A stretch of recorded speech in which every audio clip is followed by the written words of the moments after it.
China వాడి GDP అంటే 20 trillion American dollars అని చెప్పేవచ్చు. మరి చైనా వాడి టోటల్ బారోయింగ్ మొత్తము వాడి ఎకానమీ అనండి, వాడు చేస్తున్న వ్యాపారము, వివిధ దేశాలకు ఇస్తున్న అప్పులు, వీడు తీసుకున్న అప్పులు మొత్తము చూసారు అనుకోండి 60 ట్రిలియన్ అమెరికన్ డాలర్స్. అంటే ఎవరైనా ఈ ప్రపంచంలో మీకు అతి ఎక్కువ అప్పులు తీసుకునే దేశము అంటే అమెరికా అంట.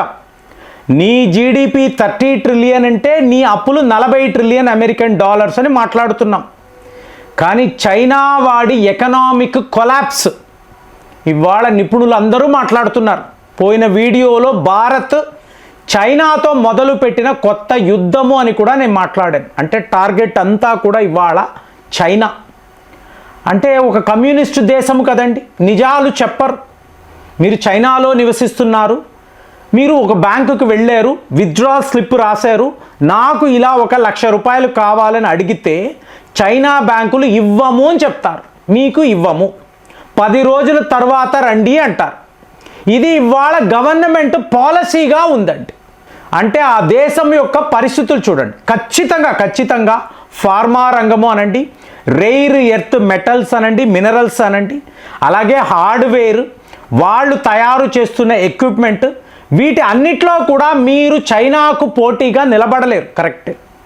కానీ వాడి ఆర్థిక వ్యవస్థ, ఎకనామిక్ కండిషన్స్, $1 సంపాదించాలి అంటే వాడు $3 ఖర్చు పెట్టాల్సిన పరిస్థితి. 300% ఆఫ్ జీడిపి అండి. ప్రొపోర్షనేట్గా అన్సస్టైనబుల్ టోటల్ బారోయింగ్ అని అంటున్నారు. అంటే మీకు 60 ట్రిలియన్ అమెరికన్ డాలర్స్ అప్పులు అనుకోండి, వీడి జీడిపి 20 ట్రిలియన్ అమెరికన్ డాలర్స్ అనండి. మధ్యలో ఉండే ఈ 40 ట్రిలియన్ని ఎవడు కడతాడు, ఎవడు ఇస్తాడు అంటే ఈరోజు చైనా వద్ద జవాబు లేదండి. అది పరిస్థితి. మీకు ఇవాళ 51 గోస్ట్ సిటీస్ చైనాలో ఏర్పడి ఎవ్వరు అద్దెలకు రావడం లేదు, ఎవరు కొనడం లేదు. 51 గోస్ట్ సిటీస్. నమ్ముతారా? మొన్న ఒక వీడియోలో జపాన్ వాళ్ళు భారత్లో ఇంతంత పెట్టుబడులు ఎందుకు పెడుతున్నారు అని మాట్లాడారు. అందులో ఈ చైనా ప్రస్తావన కూడా వచ్చింది. అంటే ఒక గంటకు చైనాలో లేబర్ ప్రైస్ అన్నప్పుడు $8 అంటే అంటే డైరెక్ట్గా మీకు ఇండియన్ రూపీ వాల్యూ ప్రకారం 800 రూపాయలు అనుకోండి. అదే వియత్నాం అన్నప్పుడు $3, 300 రూపాయలు. భారత్ $1.1 అంటే 110 రూపాయలు గంటకు పే చేస్తే భారత్లో మీ పనులు అయిపోతాయి, లేబర్ ప్రైసింగ్. కాబట్టి ఈరోజు జపాన్ యొక్క ఇన్వెస్టర్స్, మీకు తెలుసో తెలియదో, దగ్గర 400 బ్యాంకులండి, జపాన్ ఇన్వెస్ట్ చేసే బ్యాంకులు మూసేశారు. చైనాలో ఎక్కడికక్కడ బ్యాంకింగ్ వ్యవస్థ అనేది కూలిపోతుంది.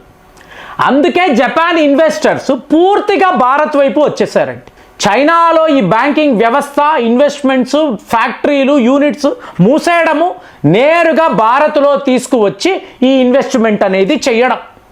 మరి చైనాకు ఏమయ్యింది? మనకన్నా పెద్ద ఎకానమీ, ప్రపంచంలో సెకండ్ జీడిపి అన్నప్పుడు వాళ్ళు పూర్తిగా అమెరికాను ఎలా ఓడించాలి అని అనుకొని రియల్ ఎస్టేట్ వ్యాపారం మీద అంతు అదుపు లేని ఇన్వెస్ట్మెంట్స్ చేశారు. మీకు ఇంతలో లాక్డౌన్ రావడము, తరువాత ఈ గోస్ట్ సిటీస్ నిర్మాణాలు జరగడము, జరిగిన తరువాత ఆక్యుపెన్సీ లేదు, ఎవరు కొనుక్కోవడం లేదు. సో ఇలాగ ఎవర్ గ్రాండ్ అనబడే కంపెనీ ఏకంగా $300 బిలియన్ అమెరికన్ డాలర్స్ వాళ్ళు కట్టలేకపోయారు, డిఫాల్ట్ అయ్యారు.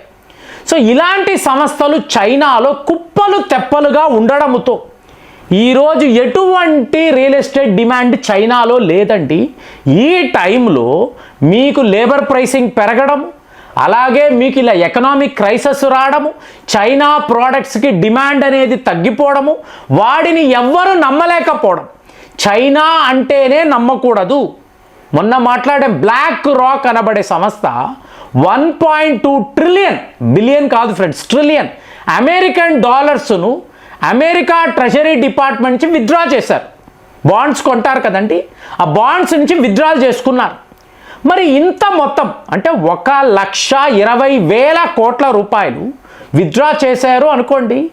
వీళ్ళు చైనాలో పెట్టుబడి పెట్టాలా భారత్లోనా అన్నప్పుడు మార్గన్ స్టాన్లీ లాంటి ఫైనాన్షియల్ కంపెనీస్ భారతే కరెక్ట్ అయిన చాయిస్.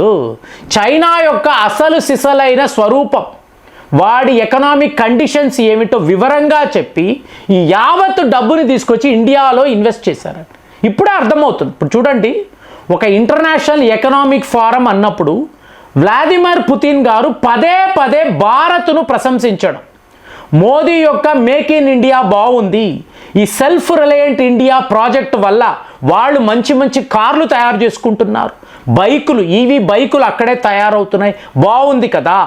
రష్యన్స్ మనము ఎందుకు ఈ పని చేయడం లేదు, ఇంకా కూడా యూరోప్ ముఖ్యంగా జర్మనీ లాంటి దేశాలకు సంబంధించిన కార్ల మీద ఎందుకు ఆధారపడుతున్నాము, భారత్ చాలా బాగా పర్ఫామ్ చేస్తుంది కదా, జీడిపి కూడా బాగుంది కదా. చూసారనుకోండి, ఇక్కడ ఎక్కడా కూడా చైనా ప్రస్తావనే లేదు. నేనేమనుకున్నాను, మనము రష్యన్ ఆయిల్స్ కొంటున్నాము, వాళ్ళ వద్ద S-400 సుఖాయ్ 57 లాంటి విమానాలు కొంటాం కాబట్టి ఆయన పొగుడుతున్నాడా. కానీ వ్లాదిమిర్ పుతిన్ ఆ స్థాయి నాయకుడు కాదు కదండి. అతనికి క్లియర్గా చైనా యొక్క పరిస్థితి ఏమిటి, భారత్ యొక్క ఆర్థిక వ్యవస్థ ఏమిటి, స్టేబుల్ మార్కెట్ అన్నప్పుడు ఎవరు, చైనానా భారత్, క్లియర్గా ఆయనకి తెలిసి ఉంది. కాబట్టి మనల్ని పొగుడుతున్నాడు, చైనా గురించి మాట్లాడడం లేదు. మరి ఇవాళ ఆర్థిక నిపుణులు ఏమంటున్నారు, చైనా అనబడే బలూన్ త్వరలోనే కూలిపోతుంది. మనం అమెరికా డొనాల్డ్ ట్రంప్ అని మాట్లాడుతున్నాం, వాళ్ళకన్నా పెద్ద ప్రమాదములు అంటే ప్రజలను మభ్యపెట్టి ఈ నాయకులు, ఇప్పుడు మీరు చూసారనుకోండి, ఈ జీ జింగ్పింగ్ అంటున్నాం చూసారా, వీళ్ళ సహోదరి ఇవిడ ఆస్ట్రేలియాలో ఉంటారండి, వీళ్ళ అమ్మాయి అమెరికాలో చదువుకుంటుంది, వీళ్ళ ఆర్థిక వ్యవస్థ మొత్తము కూడా ఆస్ట్రేలియా బ్యాంకింగ్ సిస్టమ్స్ని బట్టే, ఇన్వెస్ట్మెంట్స్ అంతా కూడా అమెరికాలో పెట్టుబడులు, అలాగే ఆస్ట్రేలియాలో ఇన్వెస్ట్మెంట్స్, ఎక్కడా చైనాలో లేదు. అంటే అతనికే తెలుసు, అధ్యక్షుడికే నా దేశము ఏం అవ్వబోతుందో క్లియర్గా తెలుసు. అలాగే మిలిటరీ కమాండర్స్ ఉన్నారు చూసారా, సిమిలర్ టు పాకిస్తాన్ అండి. ఆ దేశాన్ని కొల్లగొట్టడము, డబ్బునంతా తీసుకువెళ్ళి మిడిల్ ఈస్ట్ లేదా అమెరికాలో పెట్టడం, ఇదే కదా వాళ్ళు చేస్తున్నారు. సరిగ్గా ఇవాళ చైనా కూడా ఇదే పనే చేస్తుంది. వాళ్ళు వాళ్ళ దేశాన్ని నమ్మడం లేదు, ప్రజలను మాత్రం బాగానే మోసం చేస్తున్నారు. ప్రజల డబ్బులనంతా కూడా బ్యాంకుల్లో పెట్టడము, తరువాత వాళ్ళు వెళ్ళి డబ్బులు అడిగితే డబ్బులు ఇవ్వలేము అనడము, అడిగితే పాకిస్తాన్కి అప్పు ఇచ్చాము, ఆఫ్రికాలో కొన్ని దేశాలకు అప్పులు ఇచ్చాము, త్వరలోనే ఆ డబ్బులు వస్తాయి, మీకు అప్పుడు ఇస్తాం, ఇలాంటి అబద్ధాలు. ఇంకా చెప్పాలంటే ప్రపంచంలో ఆర్థిక వ్యవస్థ యొక్క ఫౌండేషన్ వరల్డ్ బ్యాంక్ వాళ్ళ దగ్గర అప్పులు తీసుకొని తక్కిన దేశాలకు అప్పులు ఇచ్చి వాళ్ళ భూములను స్వాహా చేయడం, ఇది చైనా వాడు ఇవాళ వరకు చేస్తున్న ఒక పని. కానీ ఈరోజు 60 ట్రిలియన్ అమెరికన్ డాలర్స్ అనేది చైనా తిరిగి ఇవ్వడం అనేది ఇంపాసిబుల్ అండి. వాడి జీడిపిలో 20 ట్రిలియన్ తీసేసిన ఈ 40 ట్రిలియన్ అనే ఈ అప్పులు వాడు ఎలా కడతాడు? ప్రపంచ దేశాలు ఇన్వెస్టర్స్ చైనా మీద నమ్ముకొని పెట్టుబడులు పెట్టిన వాళ్ళు ఇప్పుడు ఏమైపోతారు? జపాన్ అయితే తెలివిగా ఆ డబ్బుని బయటకు తీసి భారత్లో ఇన్వెస్ట్ చేస్తున్నారు. జూలైలో వాళ్ళ ప్రధానమంత్రి కూడా వస్తున్నారు, ఒక ప్లాన్ ఉంది. మరి ప్రైవేట్ ఇన్వెస్టర్స్ చైనాలో పెట్టినప్పుడు ఈ అప్పులు చైనా వాడు ఇవ్వలేడు. ఈ బలూన్ పేలిపోయింది, ఒక ఎకనామిక్ క్రైసిస్లో ఈ దేశము ఉంది అని చెప్పి ఈ వార్తలు వింటున్నప్పుడు, సో మనము నిజమైన జీడిపి ఎవరిది ఆలోచించి కామెంట్స్లో రాయండి. మళ్ళీ వచ్చే వీడియోలో కలుద్దాం. జై హింద్.